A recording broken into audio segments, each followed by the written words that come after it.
बराए खुशनूदी 14 मासूमीन बुलंद तरीन सलावात। अल्लाहुम्मा सल्ली अला मुहम्मदिन व आले मुहम्मद व अज्जिल फरजहुम।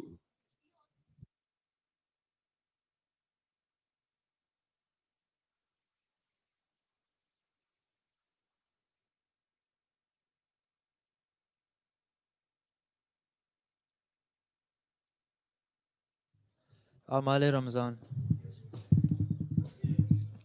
अल्लाहुम्मा सल्ली अला मुहम्मद व आले मुहम्मद। बिस्मिल्लाहिर्रहमानिर्रहीम। اللهم رب شهر رمضان الذي أنزلت فيه القرآن وافترضت على عبادك فيه الصيام، صل على محمد وآل محمد وارزقني حج بيتك الحرام في عامي هذا وفي كل عام، واغفر لي تلك الذنوب العظام فإنه لا يغفرها غيرك يا رحمن ويا علام.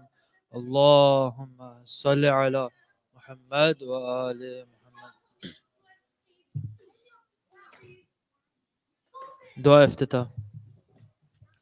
اللهم صل على محمد وآل محمد. بسم الله الرحمن الرحيم. اللهم إني أفتتح الثناء بحمدك وأنت مسدد للصواب بمنك، وأيقنت أنك أنت أرحم الراحمين في موضع العفو والرحمة، وأشد المعاقبين في موضع النكال والنقمة، وأعظم المتجبرين في موضع الكبرياء والعظمة. اللهم أذنت لي في دعائك ومسألتك، فاسمع يا سميع مدحتي، وأجب يا رحيم دعوتي، وأقل يا غفور أثرتي. فكم يا إلهي من قربة قد فرجتها، وهموم قد كشفتها، وأثرة قد أقلتها، ورحمة قد نشرتها، وهلقة بلاء قد فككتها. الحمد لله الذي لم يتخذ صاحبة ولا ولدا، ولم يكن له شريك في الملك، ولم يكن له ولي من الذل، وكبره تكبيرا. الله أكبر ولله الحمد. الحمد لله بجميع محامده كلها على جميع نعمه كلها. الحمد لله الذي لا مضاد له في ملكه ولا منازع له في أمره. الحمد لله الذي لا شريك له في خلقه ولا شبيه له في عظمته. الحمد لله الفاش في الخلق أمره وحمده، الظاهر بالكرم مجده، الباسط بالجود يده، الذي لا تنقص خزائنه ولا تزيده كثرة العطاء إلا جودا وكرما، إنه هو العزيز الوهاب. اللهم إني أسألك قليلا من كثير، مع حاجة بي إليه عظيمة، وغناك عنه قديم، وهو عندي كثير، وهو عليك سهل يسير. اللهم إن عفوك عن ذنبي، وتجاوزك عن خطيئتي، وسفحك عن ظلمي، وسترك عن قبيح عملي، وحلمك عن كثير جرمي، عندما كان من خطائي وعمدي. أطمعني في أن أسألك ما لا أستوجبه منك، الذي رزقتني من رحمتك، وأريتني من قدرتك، وعرفتني من إجابتك، فصرت عدوك عامنا، وأسألك مستأنسا، لا خائفا ولا وجلا، مدلا عليك فيما قصدت فيه إليك. فإن أبطأ عني تبت بجهلي عليك، ولعل الذي يبطأ عني هو خير لي لعلمك بعاقبة الأمور. فلم أر مولا كريما أصبر على عبد لعيم منك عليه. يا رب إنك تدعوني فأولي عنك، وتتحبب إلي فأتبغض إليك، وتتودد إلي فلا أقبل منك، كأن لي التطول عليك. فلم يمنعك ذلك من الرحمة لي والإحسان إلي والتفضل علي بجودك وكرمك. فارحم عبدك الجاهل، وجد عليه بفضل إحسانك، إنك جواد كريم. الحمد لله مالك الملك، مجري الفلك، مسخر الرياح، فالق الإصباح، ديان الدين، رب العالمين. الحمد لله على حلمه بعد علمه، والحمد لله على عفوه بعد قدرته، والحمد لله على طول أناته في غضبه، وهو قادر على ما يريد. الحمد لله خالق الخلق، باسط الرزق، فالق الإصباح ذي الجلال والإكرام والفضل والإنعام، الذي بعد فلا يرى وقرب فشهد النجوى، تبارك وتعالى. الحمد لله الذي ليس له منازع يعادله، ولا شبيه يشاكله، ولا ظهير يعاذده، قهر بيزة العزة وتواضع على عظمته العظمى، فبلغ بقدرته ما يشاء. الحمد لله الذي يجيبني حين أنادي، ويستر علي كل أورة وأنا أعصي، ويعظم النعمة علي فلا أجازي. فكم من موهبة هنية قد أعطاني، وعزيمة مخوفة قد كفاني، وبهجة مونقة قد أراني، فأثني عليه حامدا وأذكره مسبحا. الحمد لله الذي لا يحتك حجابه، ولا يغلق بابه، ولا يرد السائل، ولا يخيب آمله. الحمد لله الذي يؤمن الخائفين وينجي الصالحين، ويرفع المستضعفين ويضع المستكبرين، ويهلك ملوكا ويستخلف آخرين. والحمد لله قاسم الجبارين، مبير الظالمين، مدرك الحاربين، نكال الظالمين، صريخ المستصرخين، موضع حاجات الطالبين، معتمد المؤمنين. الحمد لله الذي من خشيته ترعد السماء وسكانها، وترجف الأرض وعمارها، وتموج البحار ومن يسبح في غمراتها. الحمد لله الذي هدانا لهذا، وما كنا لنهتدي لولا أن هدانا الله. الحمد لله الذي يخلق ولم يخلق، ويرزق ولا يرزق، ويطعم ولا يطعم، ويميت الأحياء ويحيي الموتى، وهو حي لا يموت، بيده الخير، وهو على كل شيء قدير. اللهم صل على محمد عبدك ورسولك وأمينك وصفيك وحبيبك وخيرتك من خلقك، وحافظ سرك ومبلغ رسالاتك، أفضل وأحسن وأجمل وأكمل وأزكى وأنمى وأطيب وأطهر وأسنى، وأكثر ما صليت وباركت وترحمت وتحننت وسلمت على أحد من عبادك وأنبيائك ورسلك وسفوتك وأهل الكرامة عليك من خلقك.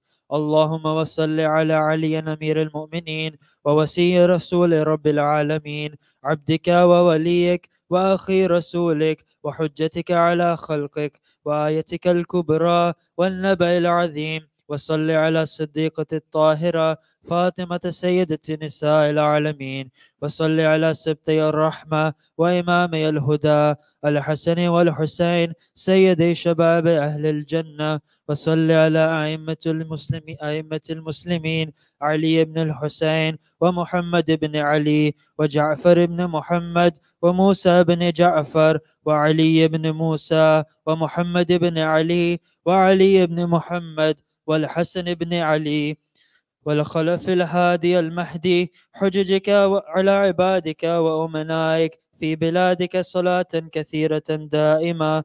اللهم وصل على ولي أمرك القائم المؤمل والعدل المنتظر، وحفه بملائكتك المقربين، وأيده بروح القدس يا رب العالمين. صلوات.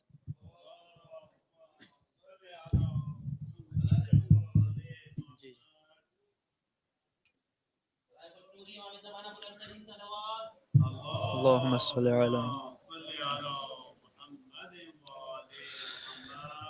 اللهم اجعله الداعي إلى كتابك والقائم بدينك، استخلفه في الأرض كما استخلفت الذين من قبله، مكن له دينه الذي ارتضيته له، أبدلهم من بعد خوفه أمنا، يعبدك لا يشرك بك شيئا.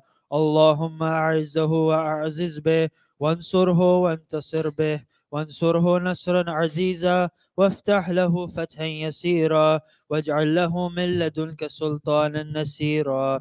اللهم أظهر به دينك وسنة نبيك، حتى لا يستخفي بشيء من الحق مخافة أحد من الخلق. اللهم إنا نرغب إليك في دولة كريمة تعز بها الإسلام وأهله، وتذل بها النفاق وأهله، وتجعلنا فيها من الدعاة إلى طاعتك والقادة إلى سبيلك، وترزقنا بها كرامة الدنيا والآخرة. اللهم ما عرفتنا من الحق فحملنا، وما قصرنا عنه فبلغنا. اللهم المن به شعثنا، واشعب به صدعنا، وارتق به فتقنا، وكثر به قلتنا، وأعزز به ذلتنا، وأغن به عائلنا، وأغض به عن مغرمنا، واجبر به فقرنا، وسد به خلتنا، ويسر به عسرنا، وبيض به وجوهنا، وفك به أسرنا، وأنجح به طلبتنا، وأنجز به مواعيدنا، واستجب به دعوتنا، وأعطنا به سؤلنا، وبلغنا به من الدنيا والآخرة آمالنا، وأعطنا به فوق رغبتنا يا خير المسؤولين وأوسع المعطين. اشف به صدورنا، وأذهب به غيظ قلوبنا، واهدنا به لما اختلف فيه من الحق بإذنك، إنك تهدي من تشاء إلى صراط مستقيم. وانصرنا به على عدوك وعدونا إله الحق، آمين. اللهم إنا نشكو إليك فقد نبينا صلواتك عليه وآله، وغيبة ولينا، وكثرة عدونا، وقلة عددنا، وشدة الفتن بنا، وتظاهر الزمان علينا. فصل على محمد وآله، وأعنا على ذلك بفتح منك تعجله، وبضر تكشفه، ونصر تعزه، وسلطان حق تظهره، ورحمة منك تجللناها، وعافية منك تلبسناها، برحمتك يا أرحم الراحمين.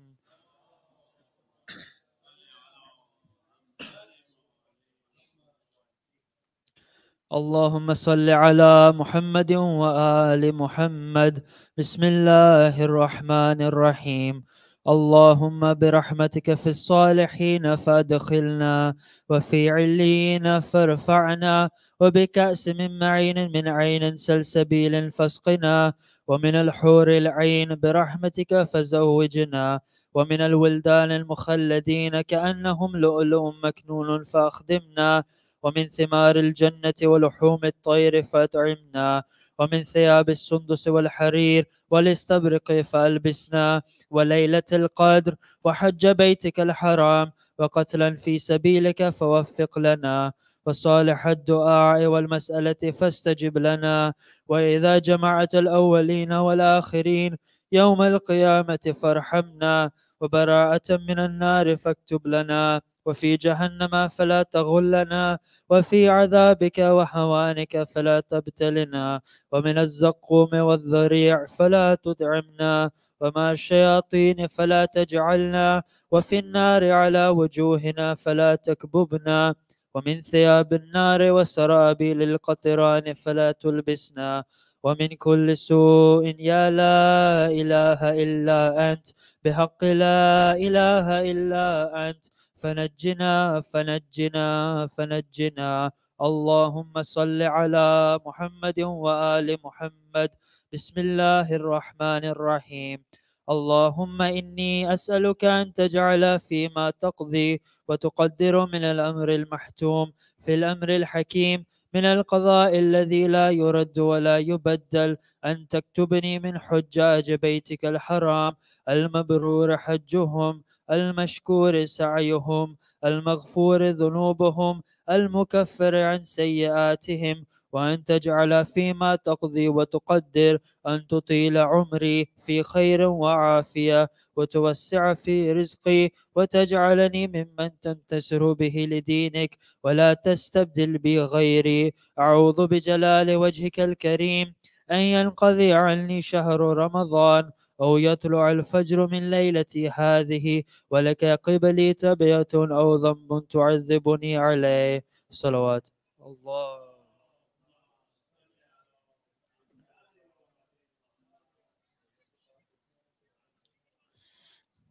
تحفة الصائمين page 142.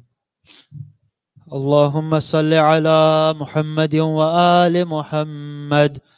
بسم الله الرحمن الرحيم. إلهي وقف السائلون ببابك، ولاذ الفقراء بجنابك، ووقفت سفينة المساكين على ساحل بحر جودك وكرمك، يرجون الجواز إلى ساحة رحمتك.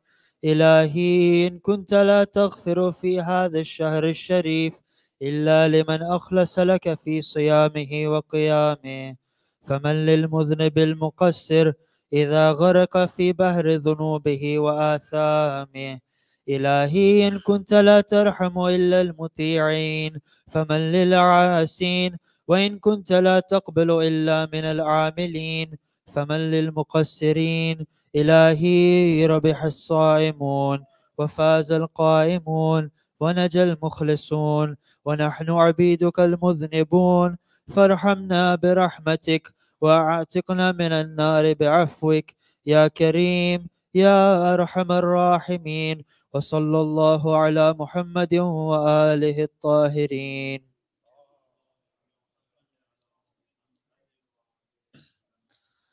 اللهم صل على محمد وآل محمد. بسم الله الرحمن الرحيم.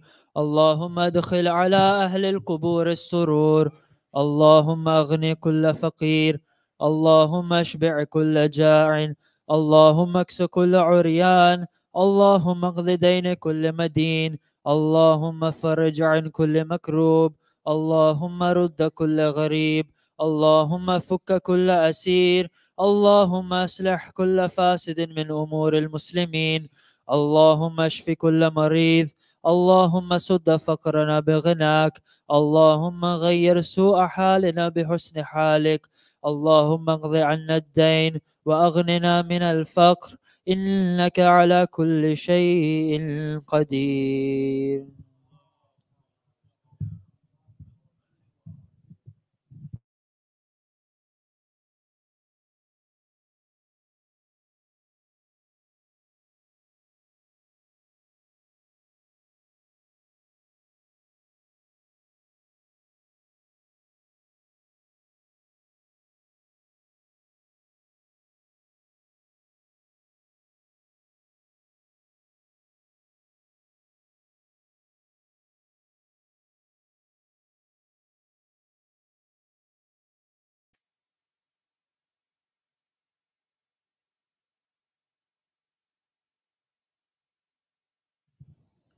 मोमिनीन आप लोगों से गुजारिश है कि तशरीफ़ रखें, थोड़ी देर में बस वर्कशॉप शुरू हो जाएगा। आज की वर्कशॉप जो है उसका मौजू है स्किल ऑफ पेरेंटिंग। तो आप लोगों से गुजारिश है, इससे बहुत कुछ आप सीख सकते हैं।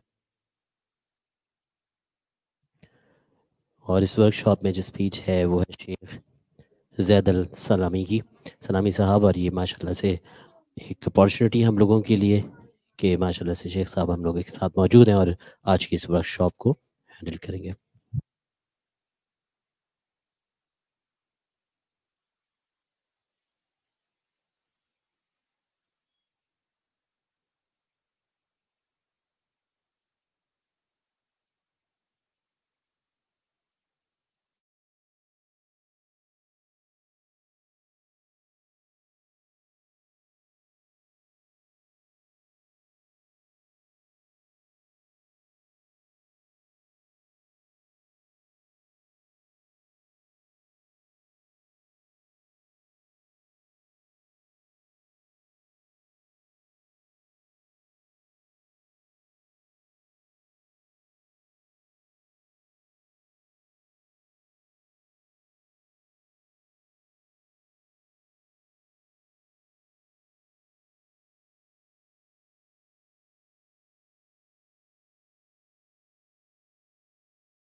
बराए खुशनूद इमाम ज़माना बुलंद तरीन सलावात अल्लाहुम्मा सल्लि अला मुहम्मद व आले मुहम्मद वअज्जिल फरजहुम। ख़वातीन से गुजारिश है इस तरफ आ जाए।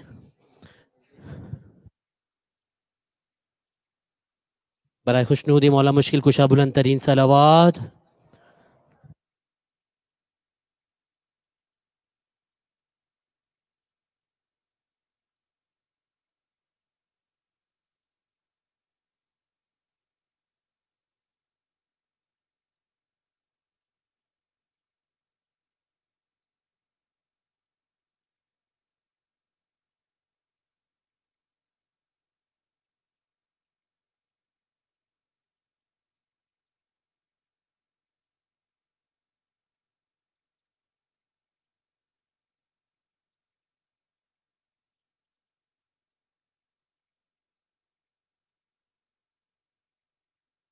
बराए खुशनूद मौला मुश्किल कुशा बुलंद तरीन सलावात।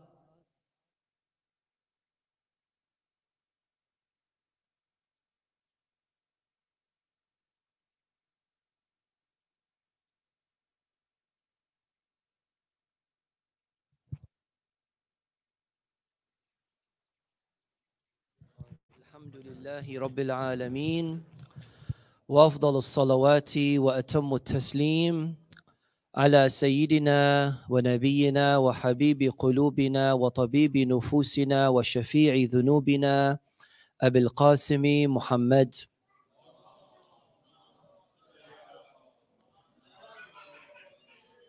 وعلى آل بيته الطيبين الطاهرين المعصومين الذين أذهب الله عنهم الرجس وطهرهم تطهيرا اللهم صل على محمد.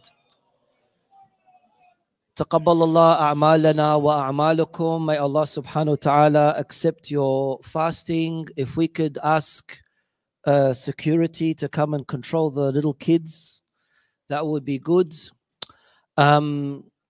Tonight's workshop will be a little bit longer than our regular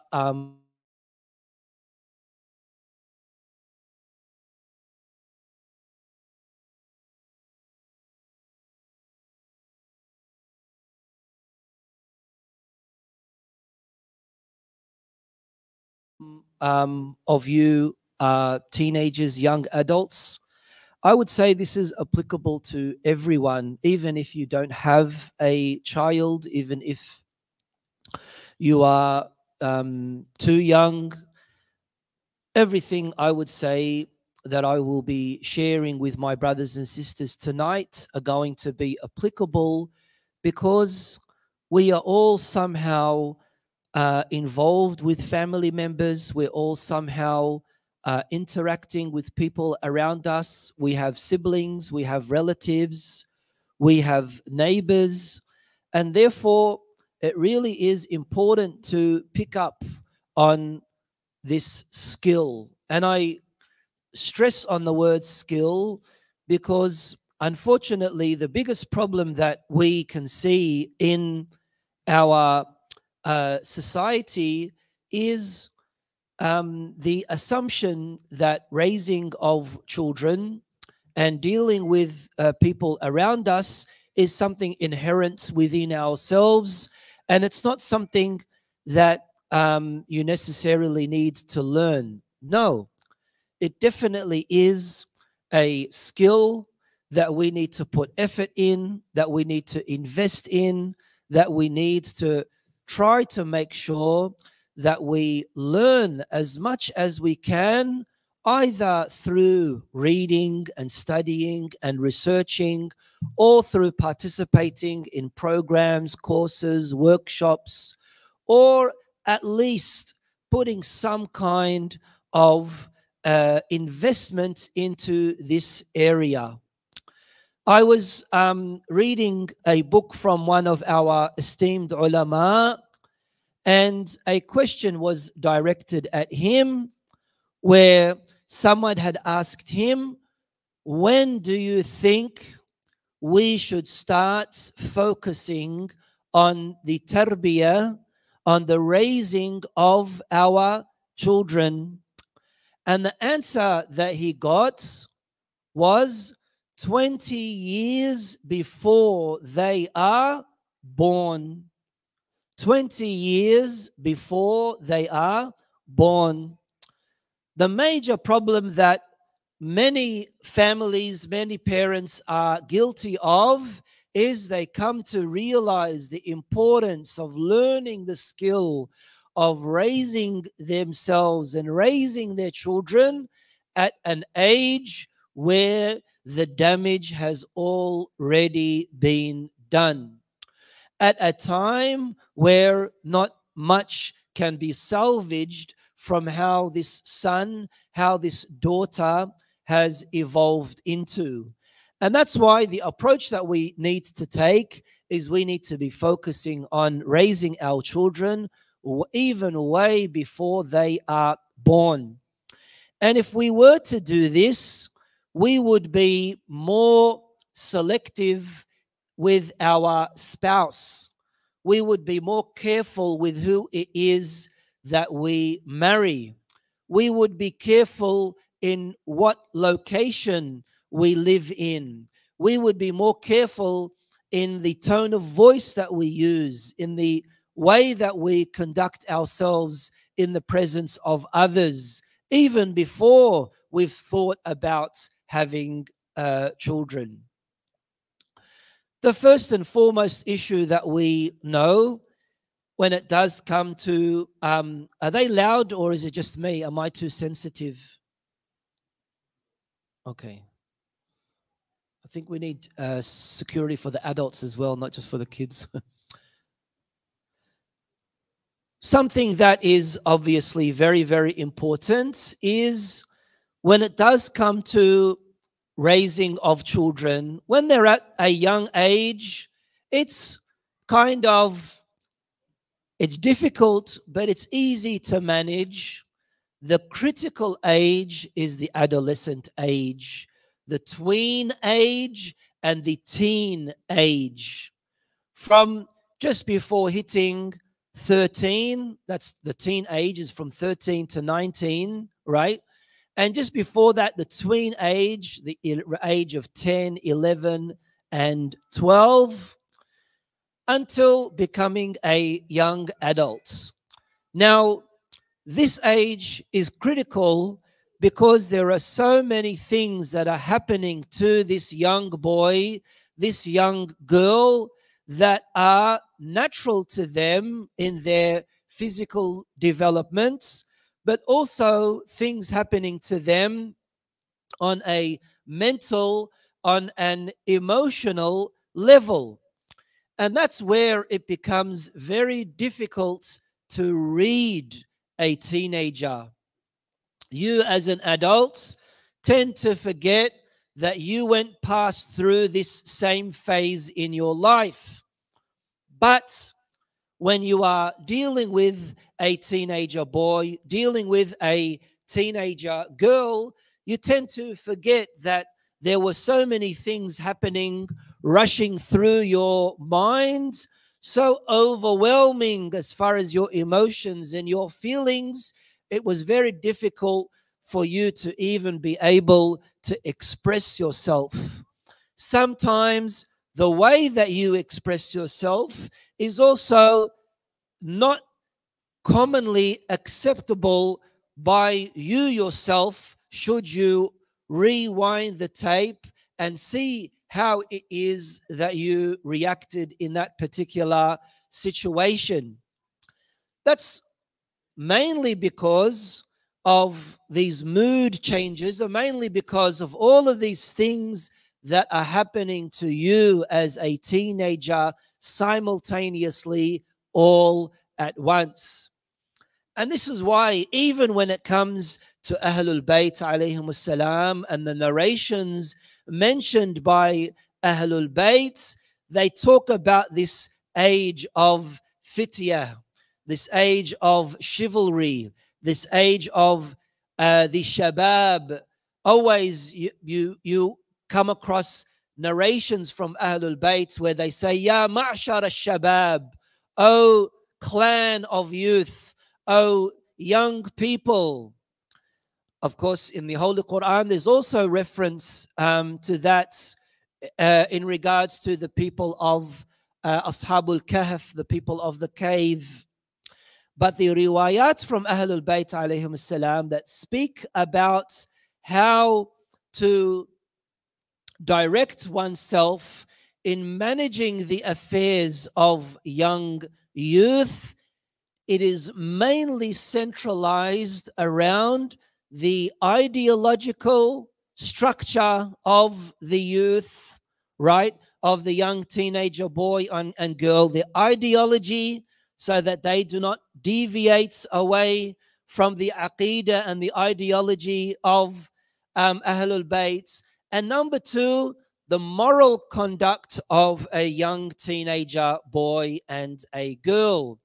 Because when a young boy, a young girl are not alert, aware enough in how it is they need to be conducting themselves, and they innocently engage in some kind of sin, that black dot, if not rectified or fixed, if not removed through spiritual reawakening, that black dot will expand and expand and grow, overwhelming, absorbing this person, such that they will become so habituated to sin.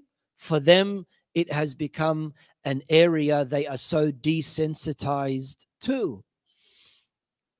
And this is why these two elements, these two factors are very, very important, especially when we look at what it is that Ahlul Bayt alayhim salam are saying.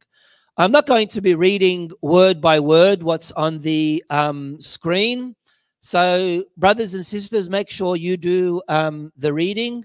Of course, I put a lot of effort in this. So there are things that I'm definitely sure you will benefit from.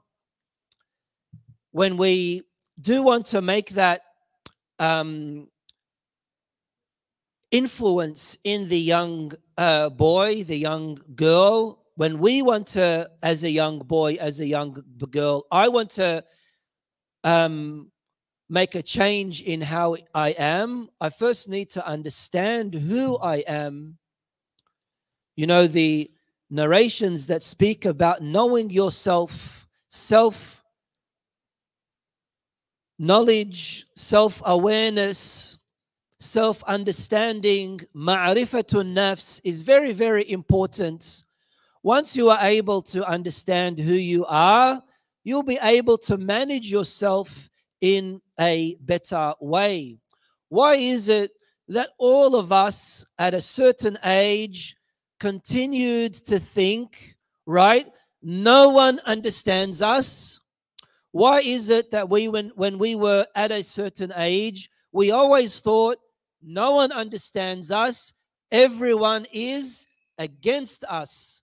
No one understands us, everyone is against us. Why? Because we somehow think that we are making mistake after mistake after mistake. But reality is, because all these things are happening you all at once, you do think, because of how overwhelming everything is, you think you are burdening yourself, overburdening yourself with all these things rushing into you. But the reality is, no. It's just a matter of you having to learn to be more accountable and responsible for your actions.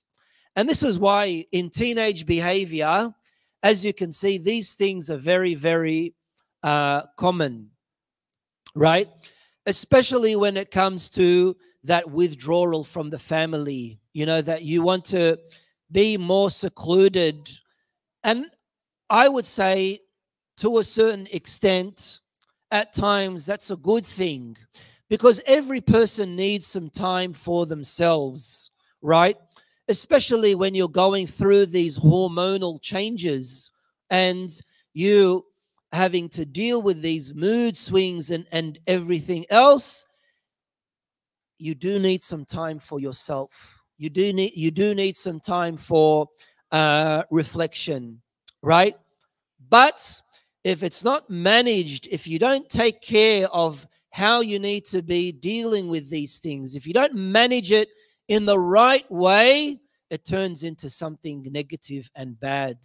Which is why here I write that one of the issues is that young teenagers start to develop sibling rivalry, which isn't good, because somehow you are comparing yourself with your fellow sibling. Somehow you are more pressured by your parents than your sibling, maybe because you are older, maybe because you are less responsible, maybe because you really need to have more guidance than your fellow sibling.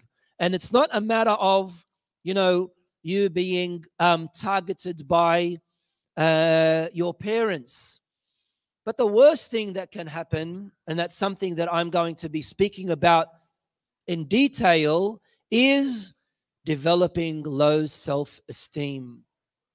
If the family structure works in such a way where a person's emotions are not catered for, not in the spoiling sense, of course, but a person's emotions are not catered for, right?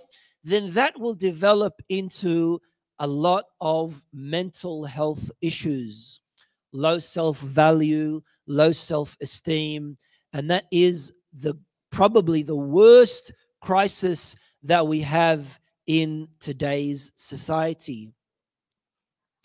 And of course, one way of how this happens is when reprimanding and criticizing becomes so common, that every single thing this son, this daughter does, you're criticizing.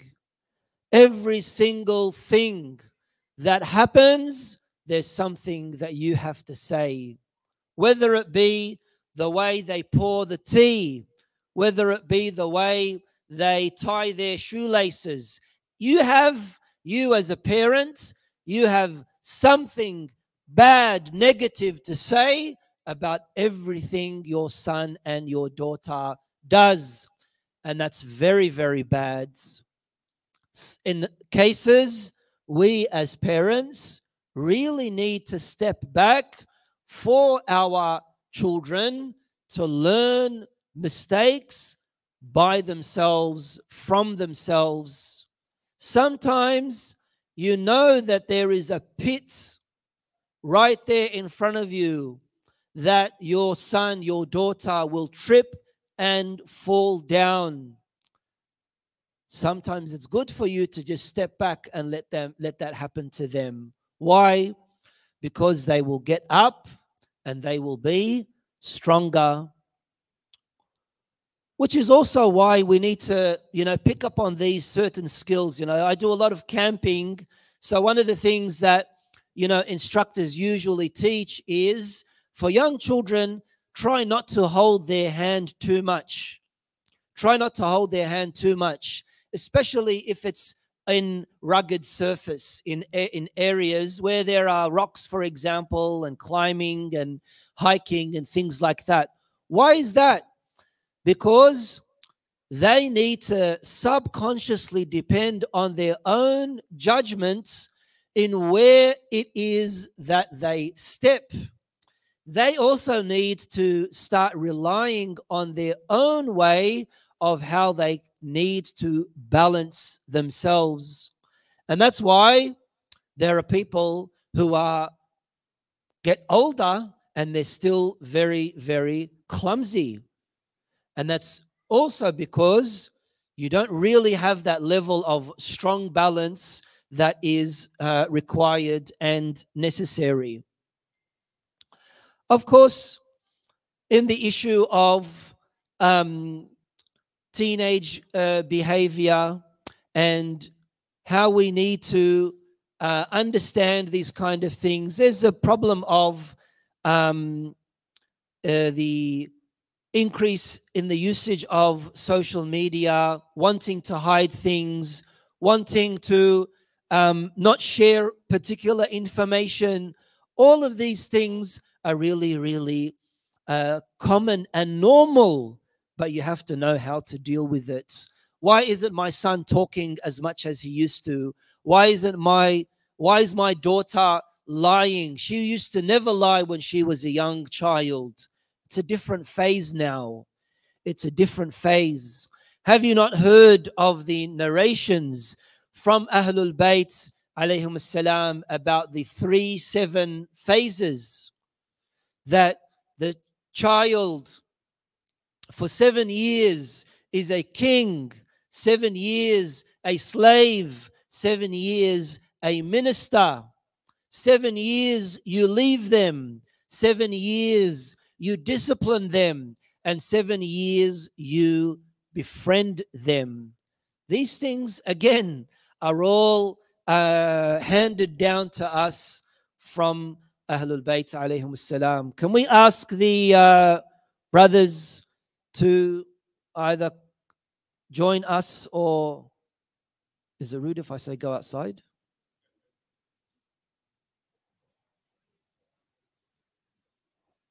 Sallu ala Muhammad wa ali Muhammad.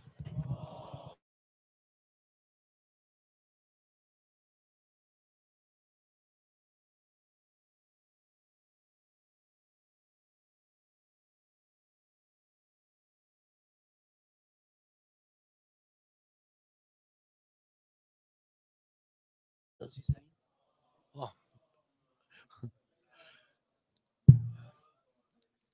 Okay, let's ask ourselves these questions, right? And by the way, the worst parent is a parent who says, Alhamdulillah, I'm doing a good job. Sorry to say that.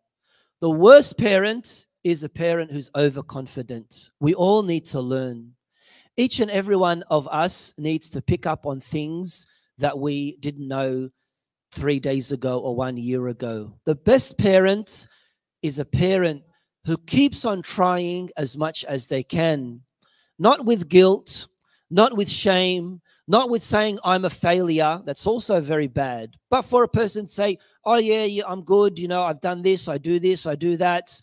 I don't find anywhere wrong in what it is that I am doing to my child. That's a very wrong mindset, because in a lot of cases it probably means that you are in a level of denial. There's an Arabic saying where the saying is al-qird bi'ayni ummihi ghazal, which means a monkey in its mother's eye is a deer. Maybe you might have some similar example in Urdu, right?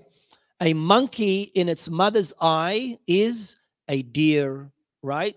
So at times we shouldn't have that approach.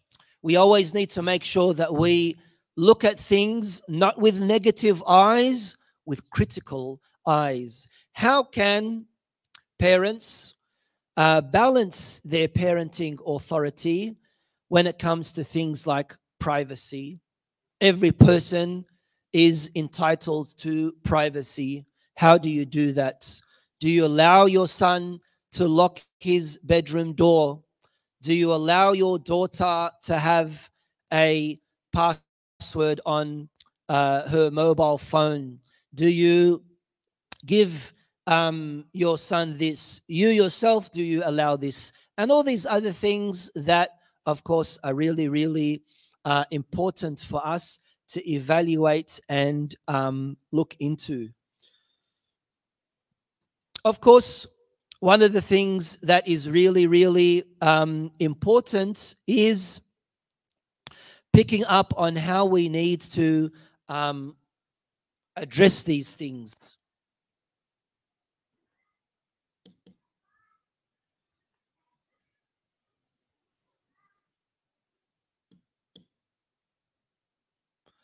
Next,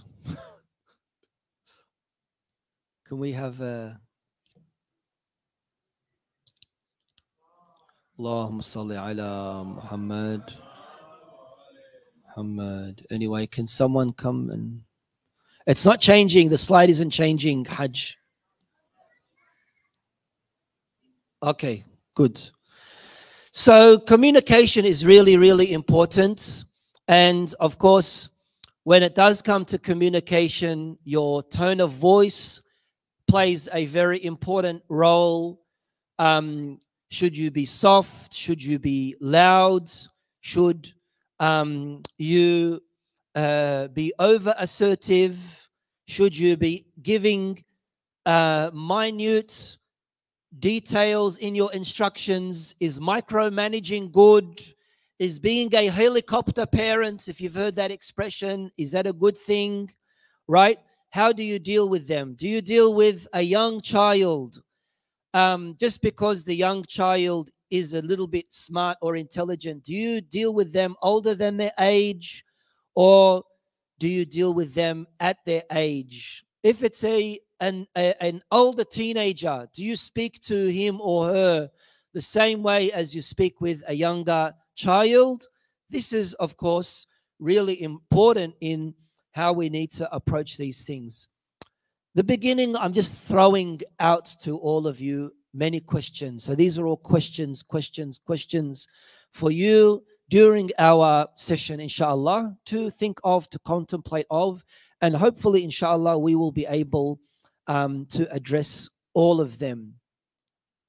I mentioned how much do we need to be involved in our children, and how much privacy do we need to have.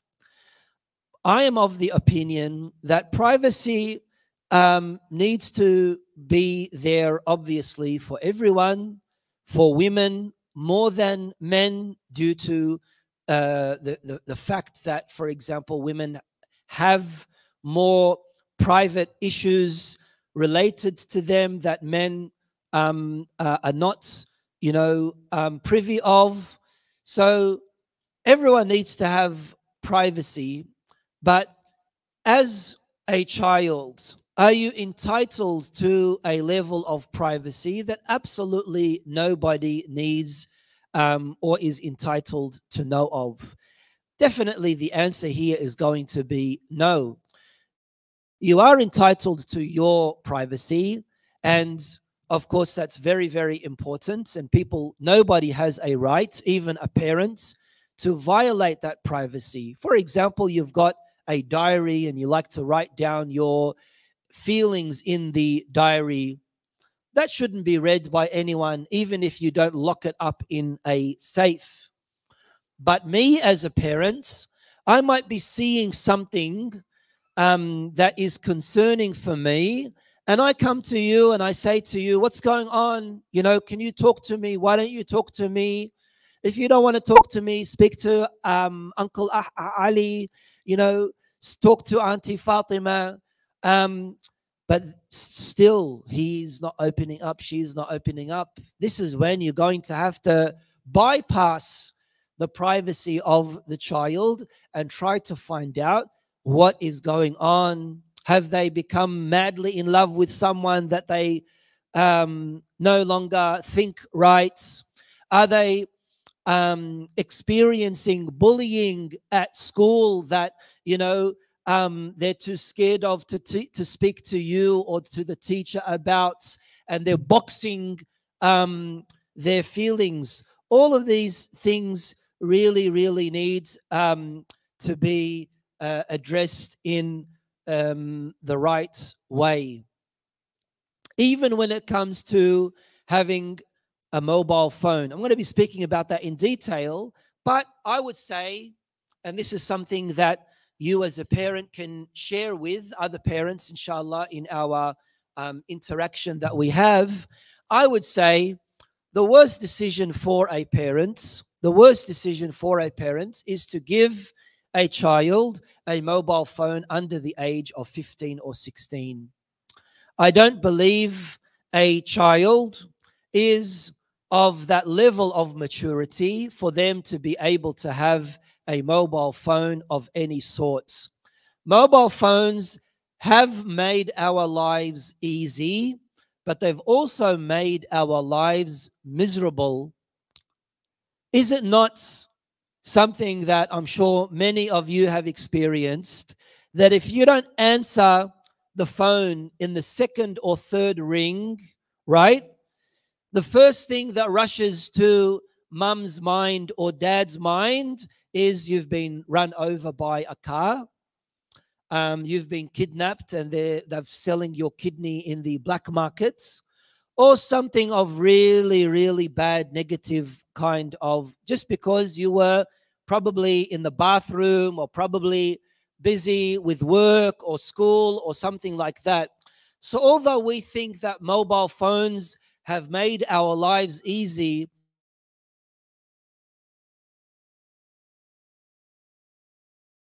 mobile phones have definitely increased our level. Once upon a time, you just have to wait until your family member comes back home from school or work. But now it's always the worst of things that come to one's mind. And that's also not good. Why do you need to have a mobile phone? Oh, because I need to contact mum or dad if I need to get back home early, or if I have after school work, or if I got a detention, or if the train is late or the bus is late, or any of these things. How disastrous is it that in today's society, probably 80% of children, of students, are dropped off and picked up every day in their lives, right? There's no such thing as catching buses and trains. And a'udhu billah, for a young 13, 14, 10-year-old boy or girl to be walking, because that's going to be the last of life. And that's also something really, really important that we need to address. People of my age and older, do you ever remember being dropped off or picked up when it comes to going to school or coming back home? No, nothing happened to us. I was never kidnapped, but I became a stronger person. I became more independent. I became more confident. I knew how to deal with strangers. I knew how to cross the road by myself, right? We are instilling fear in our children. Another question, and I was talking about this with some of my brothers a few days ago. How many kids do you see in the streets, running around in the streets and playing on bikes and scooters and things like that these days? Very rarely. It's very rare. In our days, the streets were full of kids. And it's because of two things. Number one, screens. And number two, fear. Fear of parents. In a lot of these cases, the kids would love to go out and adventure and do a lot of things, but it's the parents that are creating this unrealistic fear in the minds of the children. And that's also something that is very, very counterproductive. Why do I say mobile phones should not be given to people under the age of 15? Because you still have 1,000,001 things to experience in that best age of your life, instead of being so paranoid with your mobile phone and obsessed with your mobile phone. One of the worst addictions that exists today after social media is mobile phone usage. It's a third hand that people have, and that's also very, very unhealthy. So when it does come to these kind of things, we, of course, have to manage all of these things all at once. You're not going to be given a chance, an opportunity. All of these things are going to be thrown at you all at once, whether it be your privacy, whether it be how you deal with your emotions and the issues that you have with your family members, learning about privacy boundaries and managing conflict, and also how to manage your feelings and your moods and your emotions. That is really, really important, because I said thrown at you all at once, simultaneously, all happening simultaneously, spontaneously. What are you doing with your family, with your community, with your school, with yourself? All of these things are happening to you all at once, and it's really, really important for you to address them. And parents need to also be extra alert. Parents always need to be one step ahead all the time. All the time. If there are things that you start to be worried or concerned about, you have to know, we have to know how to deal with them. We have to know how to deal with them. Some can be dealt with in a very diplomatic way. Some can be dealt with need to be dealt with in a swift, harsh way. Some of them need to be dealt with through external intervention and help. Because me as a parent, sometimes I need to ask someone else to come in and have a talk to my son, come in and have a talk to my daughter. Mainly due to the fact that a son, a daughter, has a level of respect to the parents that they don't want to open up about absolutely everything.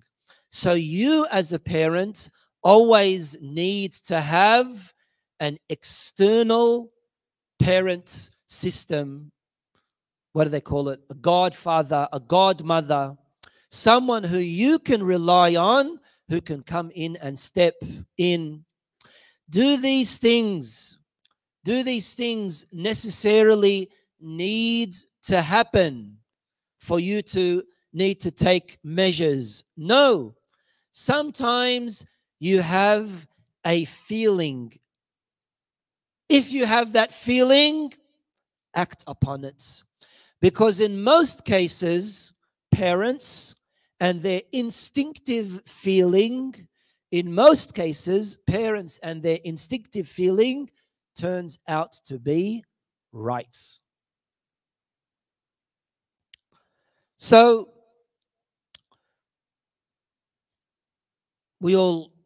everyone's read all these things, right?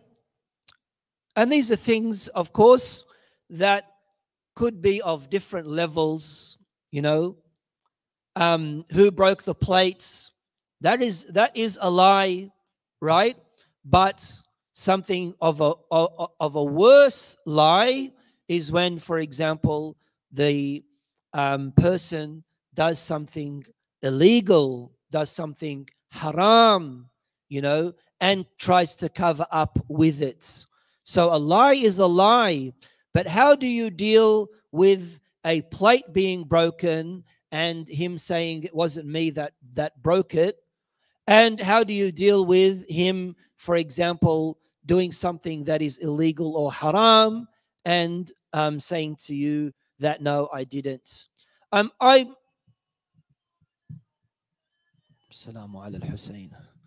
I'm, of course, definitely sure that you would all take this particular approach, that when it comes to reacting in a positive way, the reprimanding should be less. And when it comes to a negative way, then of course the reaction should be severe. What I mean by this is good should always be rewarded, bad should always be punished, right? He broke a plate. He told a lie. that needs to be punished. He broke a plate. He told the truth, that needs to be rewarded. Why is that not rewarded? Oh, good on you, you broke a plate. You know, Afarin, you broke a plate. No, you broke a plate. You know, you need to be careful. Don't do it again. It was a mistake, obviously. It wasn't intentional, but need to be more careful, right? That's it. Carrying on with your with the rest of your day. Because if he tells the truth and is punished, he tells a lie and is punished, that becomes very, very confusing, doesn't it? So he's going to say, whether I tell the truth or whether I tell a lie, I'm going to get punished. That's very, very confusing, isn't it? So this is, of course, based on the hadith from Ahlul Bayt alayhim as-salam that says, Al-Najatu fi-sidq. Salvation always comes about through being truthful. So whenever you tell the truth, it will get you in the right direction. And we have to instill that in the minds of our selves and our children. What kind of parent are you? This is, of course, a very common way of how we can analyze the different methodologies of parents. And I'm sure all of you have seen one of each of the four parents. So I'd like to ask, on the sister side, who do you think, what parent do you think is the worst, and what parent do you think is the best?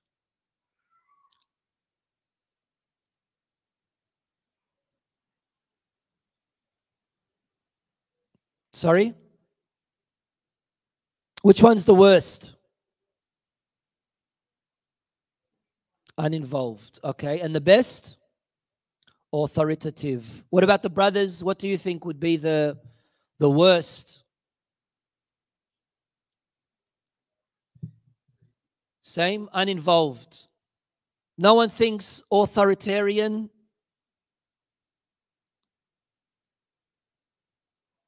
Yep, you think authoritarian? Yeah, well, that's what authoritarian is, isn't it? It's becoming a Saddam Hussein. It's becoming a Fir'aun, right? I don't know. I would say uninvolved is bad. It is bad, but authoritarian, it really breaks the child.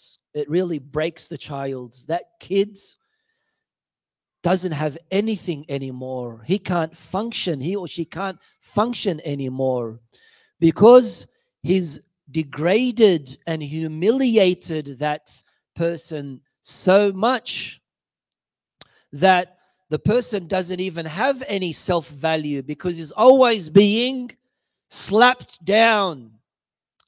An uninvolved parent says, oh, it's up to you. You want to do what you want to do. You want to go to school. You don't want to go to school. You want to do this. You don't want to do that. You want to vape. You don't want to vape. It's up to you, right? This kid turns out to be very confused, but at least has a sense of self-value.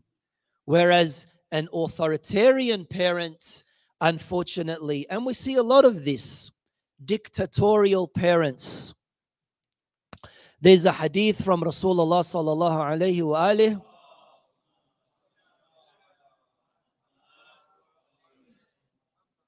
describing how some people are when they're in the masjid. MashaAllah, the first person to help with spreading out the sufra. What do you call sufra? Dastarkhan? Spreading out the dastarkhan. He's the one that polishes all the cups, always helping. Would you like something else? Shall I bring you some more chicken? What was it? What did we have tonight? But biryani or what? Chicken, right? Not that I, no comment. I'm being recorded. At home, doesn't pick up one tissue.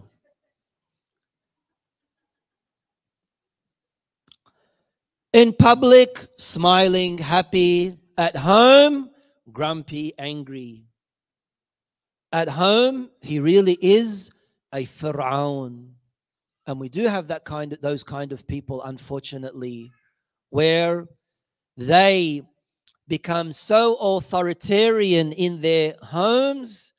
The child, the son, the daughter wants only one simple opportunity for them to be able to flee and run away. And that's why I say, in a lot of times, we really don't know what's going on in so many houses around us behind closed doors, right? And unfortunately, when it does come to this issue, we can see in our communities, in our Asian, Middle Eastern communities, we've, in cases, developed a double standard, two personality kind of life. You're somehow one personality at home and a different personality at the mosque, at the work, at school. At school, you're a gangster boy. You're an Eshay. Do you have Eshays here in Melbourne, or? Yeah, you do, or is it just in Sydney? We have any Eshays here? Are you Eshay? You are? What kind of shoes do you wear? TNs? Ah, see, you gotta be an Eshay if you wear TNs. At school, they're gangster, troublemaker, right? At home, angel. Angel. This is something that we need to be aware of. We need to make sure that we evaluate ourselves and our children in public and also in private as well. This is just a repetition of the 4 types of parenting, but this has examples, right? Calvin, can you read the examples? What was your name? What? Zayan? Oh, I thought it was Calvin. All right.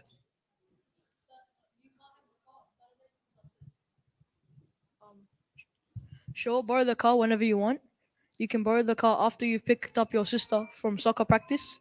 I don't care what you do. Don't bother me. All right. Which one do you think is the best parent? 1, 2, or 3? Be honest. 3. 3. Who said 3? You said 3 as well? Good. You right or wrong?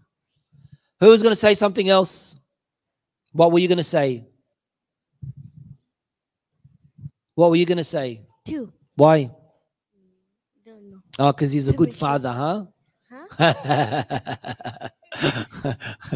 Yeah, take the car whenever you want to. Okay.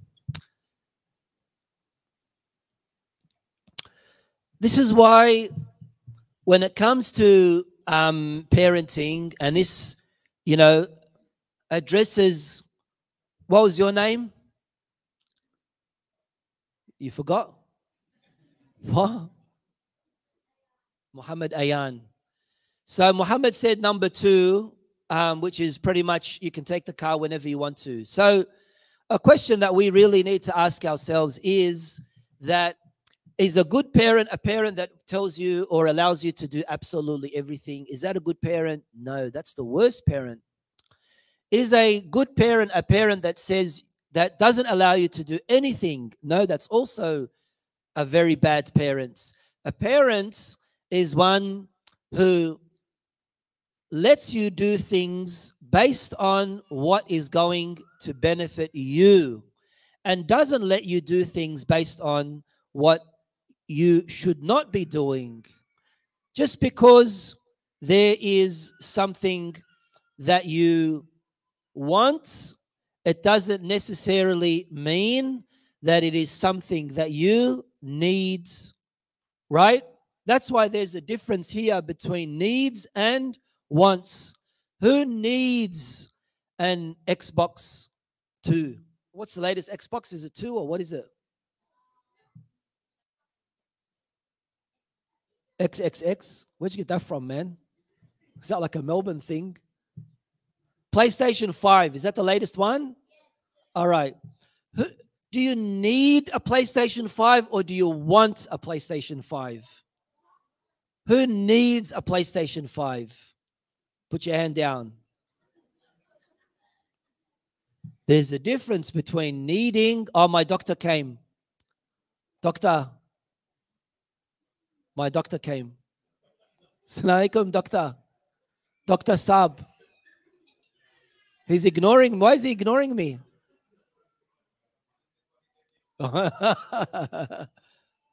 Where's my prescription? I haven't even finished with my antibiotics. You're giving me more medicine. Come on.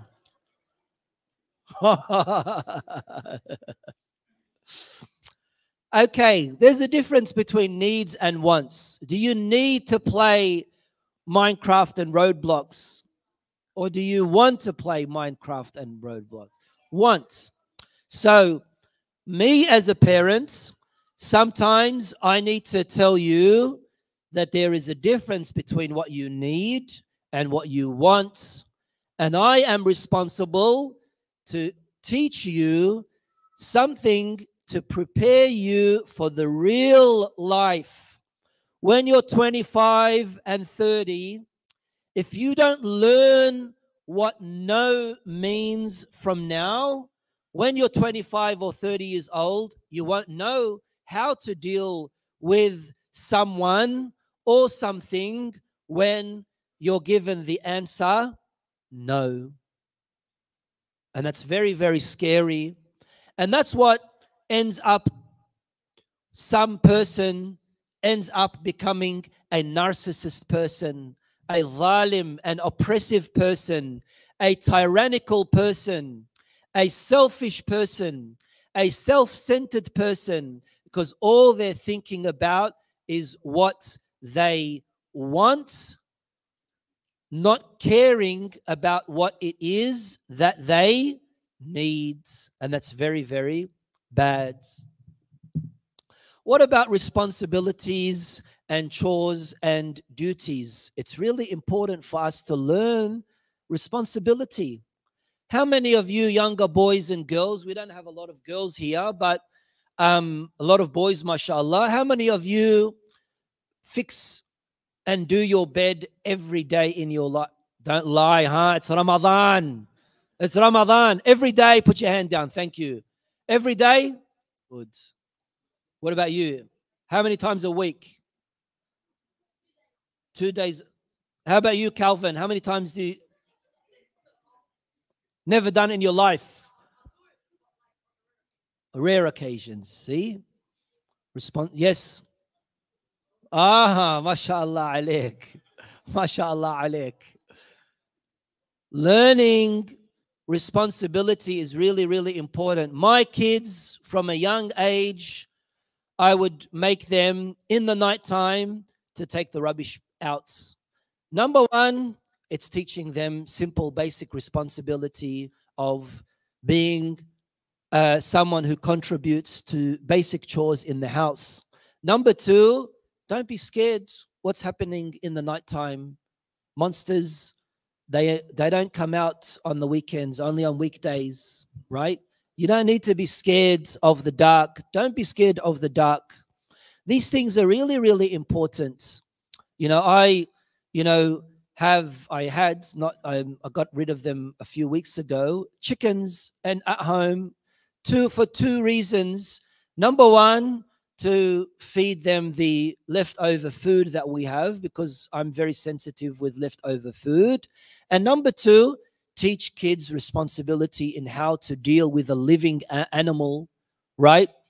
Feeding them in the morning, getting their eggs, making sure that they have water, cleaning the area, and all of these things. You tell them once, you tell them twice, right? Then you step back and you monitor them from a distance, and you see they really take this responsibility passionately. These are things that we need to really, really be focusing on. Do you not agree with me? That's not what I say, but a lot of people say this nowadays, that there are so many kids that have higher levels of ADHD and this issue and this and that issue and this illness and that illness and allergies and all these other things. Some of you might say it's because of the vaccination. Some of you might say it's because of the chemicals in the food. Whatever reason it is, we're dealing with people in a different generation. And that's why there is a hadith it's a hadith attributed. I personally, in my research, I found out that it does have issues with it, and I don't kind of like endorse this narration attributed to Imam Ali alayhi salam, but it's commonly said that don't raise your children the same way as you were raised, because they were born in a different generation, right? That's, of course, something that we can look at from a positive side, and also something that we can see from a negative side, because I believe in tradition, and in human tradition, it never changes. It's always, always continuous. Yes, there are different things that we need to deal with. In my time, in the middle of a majlis, kids wouldn't be doing this, right? All these kids in the middle of the majlis doing this, and you're talking about Imam Hussein, and you got kids doing this all the time. And the parent, I didn't get not one of them, didn't I? I'm trying to get at least one of them. See, we've got one here. Can't do it. And the parent is sitting right next to him. The parent is shutting the kid up by handing over the mobile phone. How many people have you seen are guilty of that? I'm going to talk about addictions very, very soon, but that's a very big issue. A very big issue. Do your homework and you can watch TV. Do your homework and you can play games. Who thinks that is a right approach? Put your hand up. Keep your hands down, kids. I'm talking to the adults now. Are you an adult? Yeah, you got a beard. Is that a right approach or wrong? Right. Why? Explain. Explain yourself. So for my little brother, what I do is initially I just tell him that if he needs something, he needs to earn it. Sit down, boys. If he needs something, he needs to earn it. So if he does his homework, he can get the Xbox, he can get whatever he wants. So I think that's a perfect approach. So I completely agree with what you're saying, but I think it's a very wrong approach. Who thinks it's... Sorry? Yeah. Yeah. So, yes, that's right. What I would like to say about this approach is that we should never allow something like a game or television to be the final goal of reward, right? I would say you can sit down and game and watch television for half an hour or an hour and then go off and do your homework, right? What am I doing by doing this? Even though maybe one of you would say, well, that's pretty much the same thing, isn't it? But I'm saying no. One is stop with that box because I'm going to throw it outside. One is that I am giving one thing and the reward of it is something that I don't really like, I don't really agree with, right? The other approach is just live naturally. Your homework needs to be your final objective. Subconsciously, we should not allow ourselves to be treated with the reward of screens and gaming. That is very, very mentally damaging. And that's why I am saying here that we need to adjust and readjust some of the things that we say because of how much of an impact it has on our sons and on our daughters, right? And this is, of course, why when we do have an issue or a problem and how we need to be dealing with it, right? It's very important to understand the right, healthy approach. Should it be censuring someone, reprimanding someone, screaming at someone in front of other people, right? Or should it be in private, right? Should it be in a soft tone? Should it be in a stern tone? What kind of approach do we need to have? I think that is really, really important.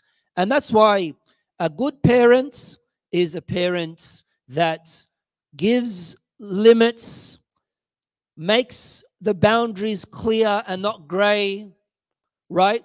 And encourages independence. What I mean by making the boundaries clear, for example, what you would like to apply onto your child, you need to apply onto yourself. You're telling your child to get up and pray, right? But you yourself regularly pray late when you come back from work. You're not giving off a good image, and you're definitely not setting a positive example. I always say that as parents, we should never pray in our rooms or away from everyone. We should pray in the middle of the hall. We should pray in the middle of the lounge room. Why? Because everyone else is seeing us. It's going to ignite that will in the other family members to go and pray. And this is you indirectly telling people in your home to get up and pray. The worst thing is for a parent to have to repeatedly say to their family members, get up and pray. How many times, Brooklyn, how many times do you need to be reminded to get up and pray? How many? Like few. How many is a few? You're counting with your fingers. 10? How about you? Converse.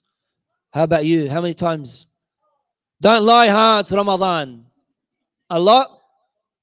All the time. See? Stop playing. Give me that box. Give it to me. Give it to me. Pick it up. Bring it to me. What's wrong with you people, man? It's only $3, $2 in it anyway. Allahumma salli ala Muhammad wa ali Muhammad. Okay. I've got a lot of slides. So anyone, whenever you think that we need to stop, someone do this and we will stop the program. Who's going to be in charge of that?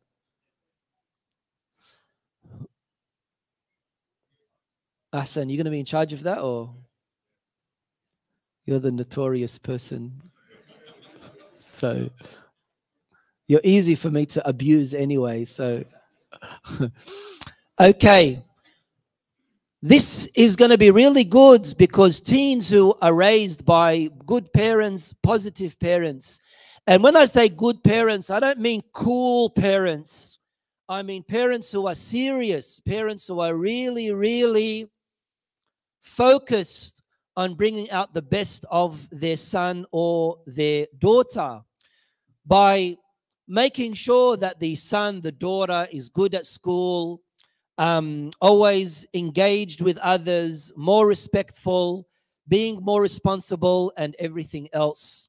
That's why when it comes to I'm going to just rush through these very quickly. When it comes to how we are able to assist with a child in who has, for example, low self-esteem. Sorry, I think that's a girl without hijab, but she's non-baligh. So, yeah. Being available, read them out. Brooklyn, read them out for me. Brooklyn, read them out.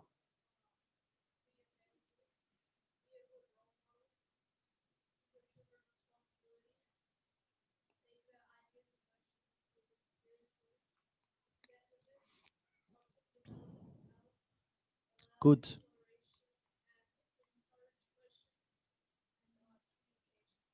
Very good. And this is why when we want to make sure that we have that sense of how to create a religious identity in ourselves and in our family members, we really need to ask ourselves these questions. We need to make sure that we have answers to these questions. And they don't come easy. They come as a result of putting effort. Alhamdulillah, you have a madrasa on Sundays that's been going on for years.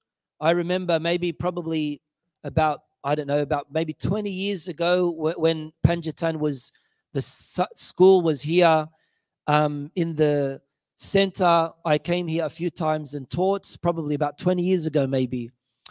And that's very good. Right? That's where you will be able to get answers to these particular questions. A few times I spoke about addictions, and addictions are never good. Addictions are never good. Even what you think could be a good addiction, like being too religious, right, is also not good. We have to make sure that we have moderation in absolutely everything, right? There are mental illnesses that have been added to psychological studies that didn't exist before, right? There are diagnosis of a lot of physical problems and illnesses that didn't exist before, like how many kids have neck problems because of their screening, looking at the screens. How many kids have eye problems? Game addiction is a common addiction, unfortunately, nowadays. In some places, some of these gamers, they wear nappies so they don't miss out on the gaming that they are going through, right? It's probably funny for us, right? But really, it is an addiction, right? These kids, you see them as zombies, 10 hours, 11 hours, 12 hours, right? And the parent is happy. Why is the parent happy? Because the parent doesn't need to take them out to soccer or cricket. The parent doesn't need to worry about them financially. The parent can't hear any noises in the house. Gaming. But that's the worst thing that can happen. Am I against gaming? No, in moderation. I don't allow my kids to game. But if you want to game an hour, 2 hours a week, fine. But a mobile phone of a parent being full of games, and then later on, when things hit the fan, and when your child has 1,000,001 problems, you're going to be blamed because you were the one that gave them the green light. Another psychological mental illness or addiction is what they call selfitis. Have you heard of selfitis before? Have you heard of selfitis? Taking too many selfies. Really, I'm serious. I didn't make this word up. Selfitis. It's a marad. It's an illness. right? Converse, read that. Yeah. How many converses do we have?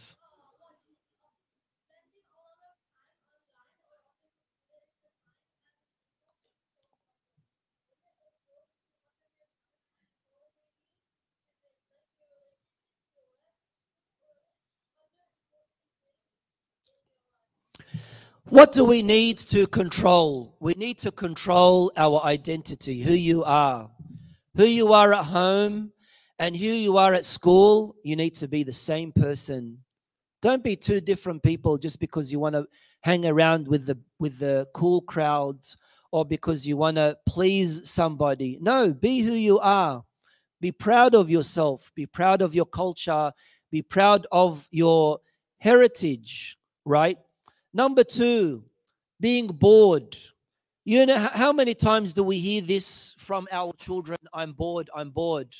Well, I just took you to do the most exciting of adventures. And we spent the whole day out in a park. And you come back home late in the nighttime and you say, I'm bored. Come on, what else do you want? There's something that rarely people do these days. Read a book. It's very rare. When was the last time you read a book, Brooklyn? Be honest. You don't remember. How about you? When was the last time you read a book? You, yeah. Oh, really? Really? I'll ask your father, huh? All right. Yes, mister. Oh, good. Yeah. Reading is really important. Don't worry, be bored. That's fine. Do something. Help out with your parents. At home, outside of the house, wherever it is. Socializing is also very helpful, very useful, very healthy. Curiosity is good if restricted. Curiosity is bad if it is not managed in the right way. Okay? And this is where I need to speak about something that is very dangerous that exists in every household, and that is internet access and curiosity of a young teenager boy or girl wanting to see things that, out of curiosity, innocent curiosity, that is very, very harmful and very dangerous. Naked images, haram things that are there. We have to speak about that. We have to tell our family members and people around us, because one of the worst plagues of today's society is porn addiction. And unfortunately, especially in our own Muslim countries. So we have to address this.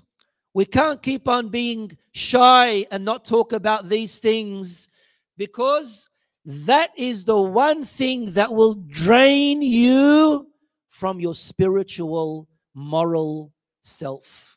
It will drain you. It will drain you. You won't have anything on your inside anymore other than Iblis. This is why it's really, really important. I want to talk about other addictions very quickly, right? Number one is drug abuse, drug addiction. And we all think that that is, it's normal. It starts with smoking shisha and then pan. Is pan good or bad? And then having that thing that they put in the lip, whatever that's called, niswar, and then it's good with fire. It's good when it's lit on fire. Yeah. And then other things and other things. Don't worry. My drug abuse Everyone needs to know what drugs are and how dangerous it is and how we need to stay away from it. Most people, we're listening, most people who end up somehow being exposed to drugs happens in high school. Right? That's why we have to be very, very careful. Okay? Time off, time. All right. Okay. All right. Can I just rush through these? Can I get like 2 minutes and I'll just rush through them if that's okay? Took a lot of time for me to do this, so yeah, some people want to. All right. Okay. So gangsters, we have a gangster problem here in Melbourne. Yeah, see? Very, very careful. You have to be bahut careful when it comes to gangs, right? Depression. Majority of people who become addicted and obsessed with social media, especially Facebook, end up having self-esteem problems and depression. If you are able to avoid using social media as much as possible, do so for your own health, for your own sake, right? Next is vaping. One of the things that you notice with vaping, alhamdulillah, they're cracking down on vaping and they're making vaping illegal, but the packaging of the vaping, my brothers and sisters, very colorful, right? Very attractive for young children. And this is intentional, right? Because it attracts the younger people. What are you doing online? This is also really, really important. How do you position the screen of your children at home? Never position it like this, right? Always position it with your child's back to you, not your child's front to you. So it should never be like this.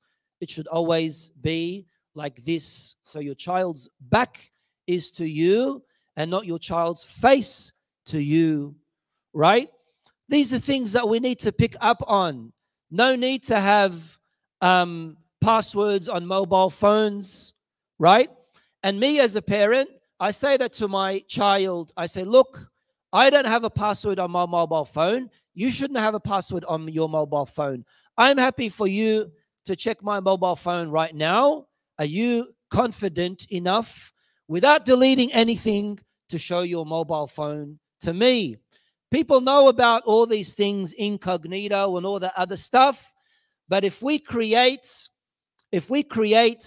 that level of responsibility in ourselves and in our family members, that not only God is watching us, but it's really, really going to affect you mentally, spiritually, and morally, they will automatically start to stay away from these things. What do we need to do? Strong faith, very important. Good akhlaq, very, very important. The friends that you have, your surroundings is extremely important. And of course, a strong relationship with God. This is also good to learn. Tarbiyah is really, really important when it comes to improvement, developing, and empowering. Yeah, sorry, just rushing through.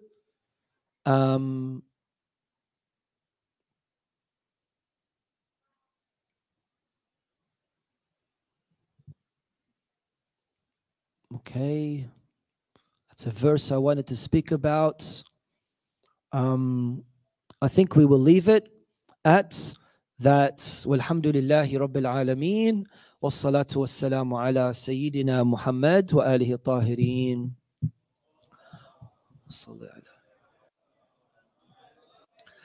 Okay, very quickly with questions. You don't need to write your questions. If you have a question that you would like to ask by microphone, you can do that if you want to.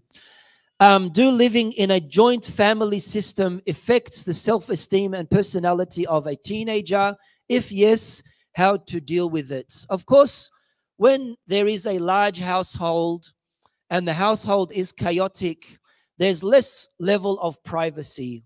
And this is something that could have been commonly acceptable in previous generations.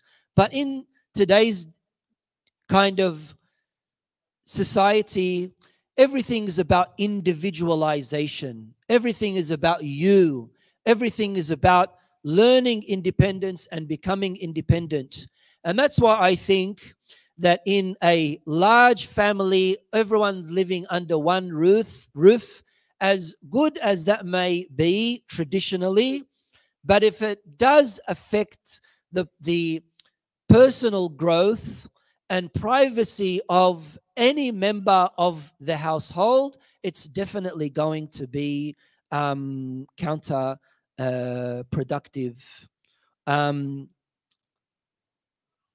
How to organize the life of a teenager who has high level of anger. I spoke about managing mood. Managing mood is very, very important, and not allowing any level of justification to be given when it comes to accepting of angry behavior and reacting in a negative, bad way.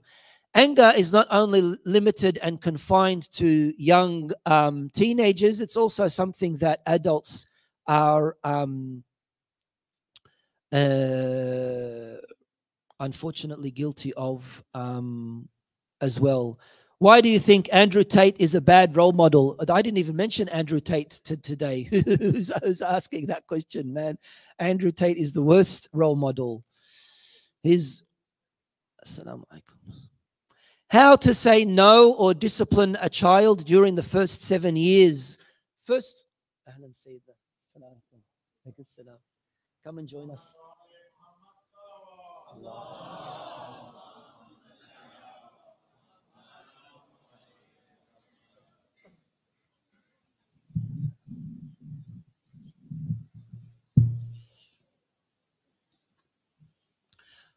When it comes to the first 7 years, definitely it's not the case that you don't do any disciplining. No, there has to be disciplining with children at the first 7 years, but it's not direct, strict disciplining. It's all about indirect discipline.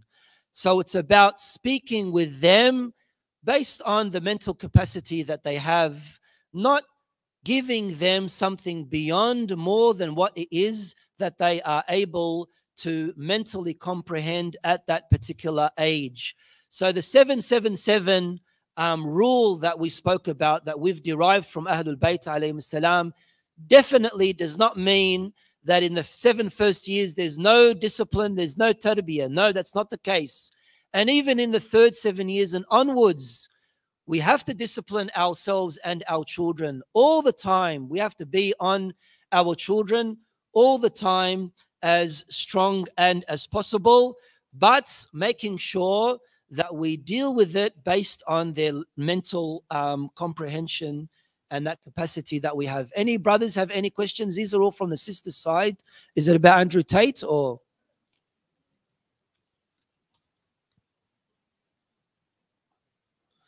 Okay, when it comes to talking online, of course, any kind of online presence needs to be monitored. It's scary. If you read the statistics that speak about online predators and stalkers, especially in these common young platforms that are used like Discord and things like that, it's really, really scary. You really have to be careful who you speak with. Even if they are a school friend, right?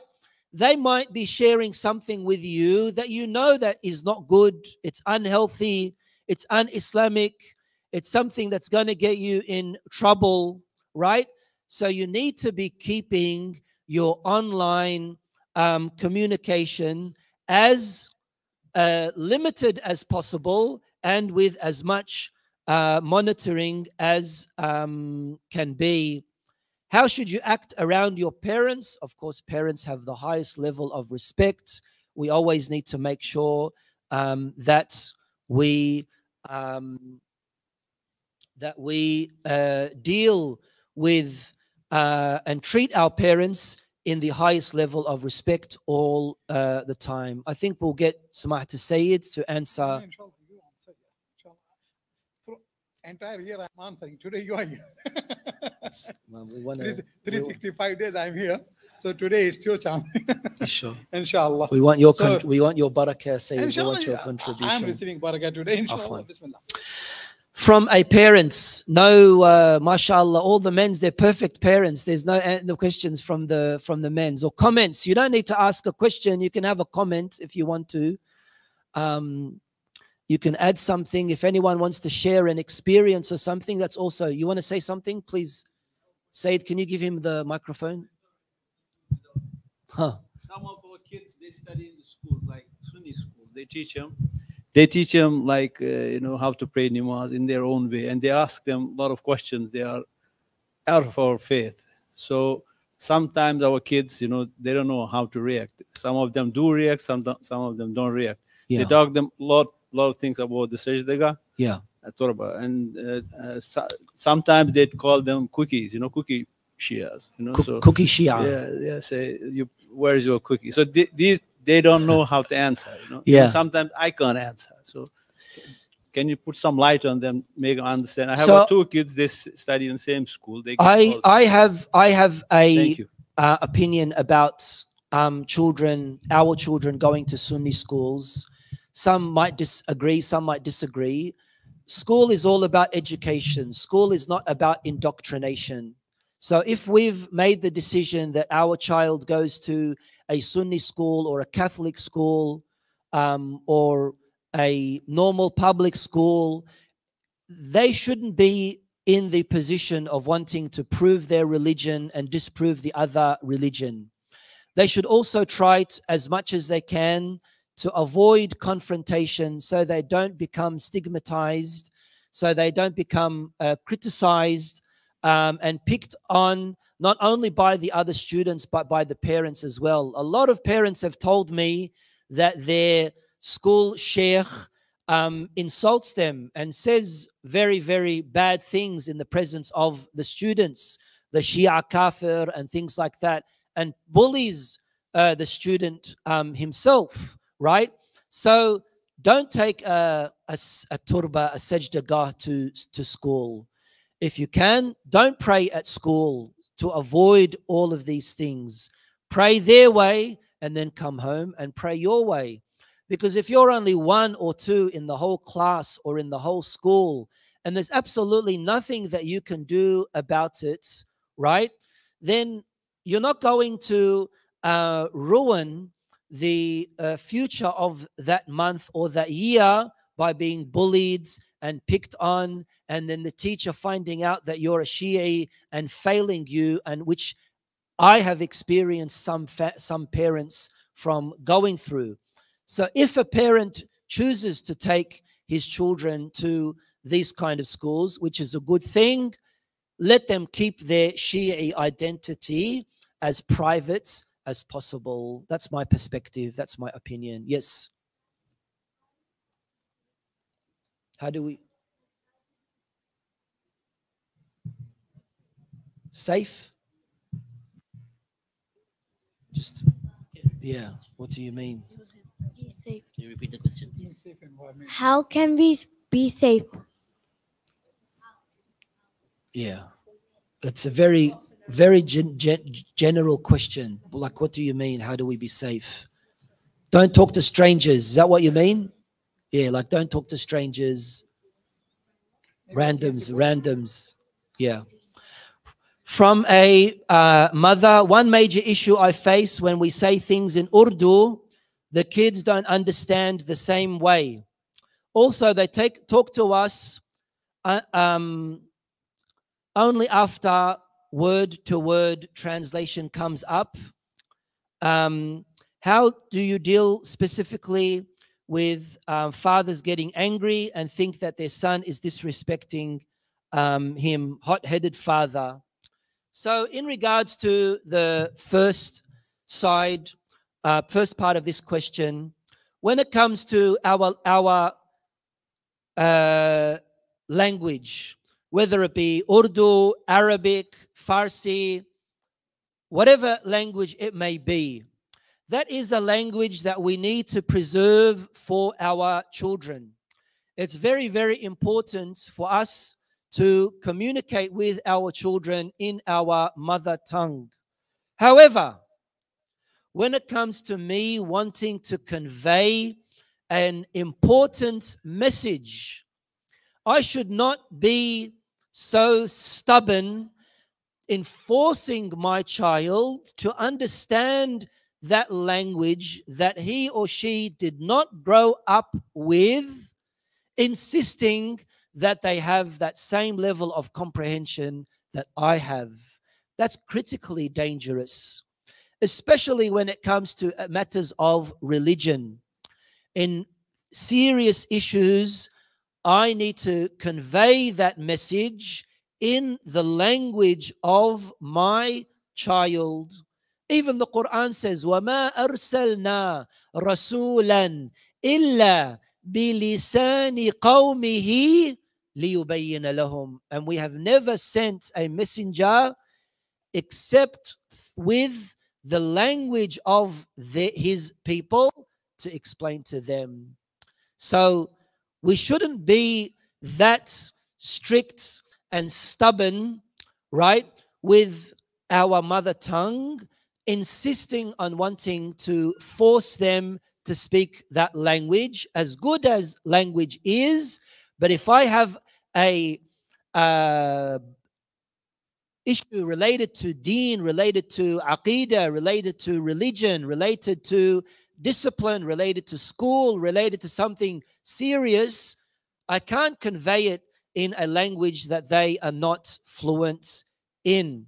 As for hot-headed fathers, unfortunately, this is a major problem that many fathers are guilty of. Many fathers do not know how to control themselves and their anger in the presence of their children. Screaming and shouting is not going to get you nowhere. I mentioned this in my presentation. Too much criticizing is also not good. Let them make mistakes. Give them some time. Let them breathe, and they will naturally start to pick up on their own mistakes. I could ask you as a parent, did you not make mistakes yourself? Did you not do things behind your parents yourself? Also, do you not feel how hurtful it was when your father insulted you time and time again, calling you Bagel, what are they? Is that a bad word? Or is that it's a bad word, isn't it? Yeah. All the time. It's not good. See, that's the only Urdu word I know.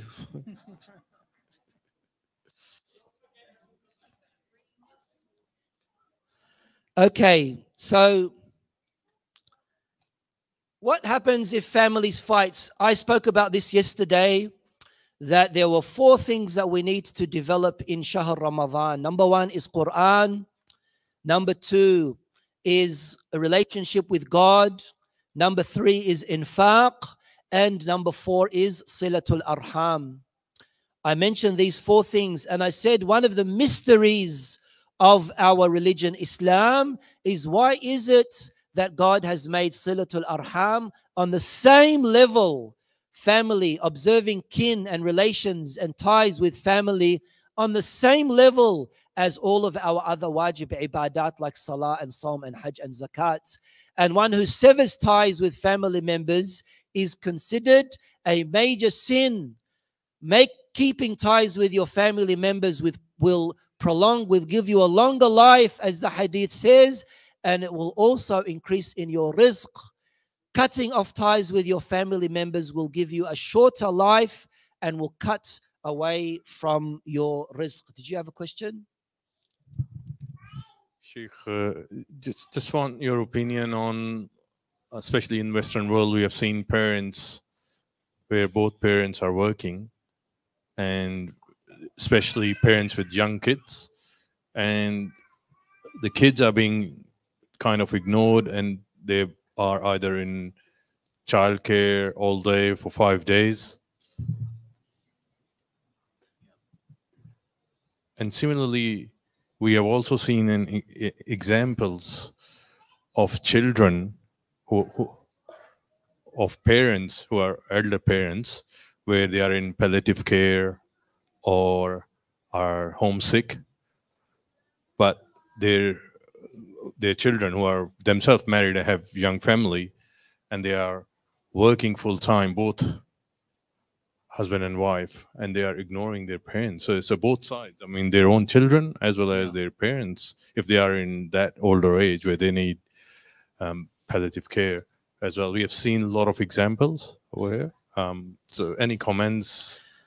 Well, that's very, very disappointing in this very capitalist society that we live in. Moving to a Western country has many advantages, but one of the disadvantages, unfortunately, is we become so occupied in this capitalist world that we tend to forget what is dear to us, especially our own parents. As adults, unfortunately, this happens very regularly. Family members, siblings arguing over who can or cannot take their parents to a regular checkup at the doctor. Instead of loving to do that, the parents, unfortunately, has now become a big burden. Compare that to 30, 40 years ago in Asian, Middle Eastern countries, right? There wouldn't only be one person taking the parent to a doctor, probably 5 or 6 people all together would be taking them to the doctor.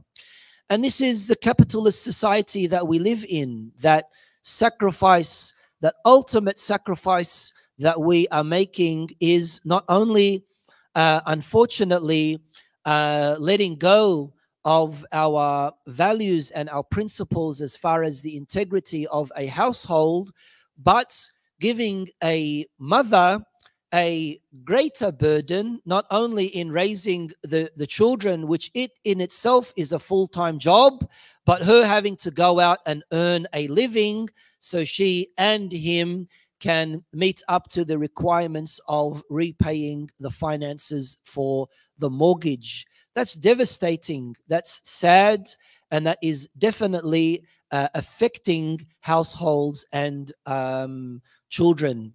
I've been informed that we have to finish with the program. I do have more questions that are left, but it's nearly 11 o'clock and you all got school tomorrow. Yeah, what do you got?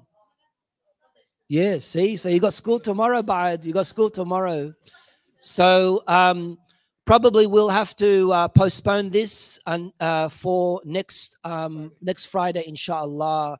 Anyone who has any issues or questions can meet up with me after the program, inshallah. Thank you all very much. Let's stand up for ziyarah. Sallu ala Muhammad wa ali Muhammad. متوجه زيارة. السلام عليك يا أبا عبد الله، السلام عليك يا ابن رسول الله، السلام عليك يا ابن أمير المؤمنين، السلام عليك يا ابن فاطمة الزهراء سيدة النساء العالمين ورحمة الله وبركاته.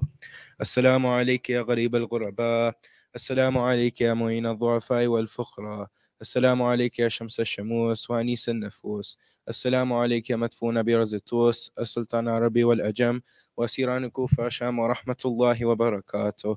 السلام عليك يا صاحب العصر والزمان، الأمان الأمان الأمان. السلام عليك يا شريك القرآن، السلام عليك يا إمام الإنس والجان، أجل الله تعالى فرجك وسهل الله تعالى مخرجه وزهورك ورحمة الله وبركاته.